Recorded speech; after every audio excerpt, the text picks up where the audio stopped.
Madam গাড়ি কিনতে 12:30 একটা, এখন বাজে 2টো। না না, এখন কটা বাজে? 3:20।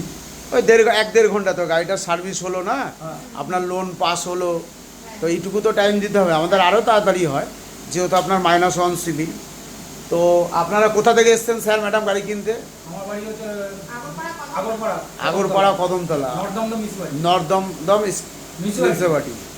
তো আমাদের এই ডিডি অটোমোবাইলসে কেউ রেফারেন্স দিয়েছে আপনাকে তো, হ্যাঁ হ্যাঁ, তাই তো? তো আমাদের বিহেভিয়ার কেমন লাগলো, আপনাদের এই পরিবেশটা কেমন লাগলো? ভালো লেগেছে? আগামী দিনে আরও কাস্টমার পাবো তো? নিশ্চয়ই পাবো, হ্যাঁ। নিশ্চয়ই পাবো। আর আমি সোশ্যাল কাজ করি, আপনাদের পাড়াতে কোনো মেয়ের বিয়ে হচ্ছে না, কেউ বই কিনতে পারছে না, কেউ হসপিটালে ভর্তি হতে পারছে না, আমি যতটুকু পারি আমি সাহায্য করি। এরকম যদি আপনাদের ওখানে কেউ অনাথ বাচ্চা থাকে, কোনো অনাথ লোক থাকে, তো আমার এখানে পাঠিয়ে দেবেন কিংবা আপনি কল করবেন, আমার কার্ড আমি দিয়ে দিচ্ছি। আর গাড়ি সব সময় আস্তে চালাবেন, গাড়ি সাবধানে রাখবেন। আর কি যেন বললাম ভুলে গেলাম। তো যাই হোক, আগামী দিনে আরও কাস্টমার আমরা পেতে পারি। নিশ্চয়ই পাবো, কেন পাবো? আপনার যে এখানে আসলাম, যা পরিষেবা দেখলাম, এর থেকে আর বলার কিছু নেই। আপনাকে যা যা গিফট বলা হয়েছিল দিয়েছে তো? সবই পেয়ে গেছে। পেয়ে গেছেন তো? কোনো অসুবিধা হয়নি তো? ভালো থাকবেন।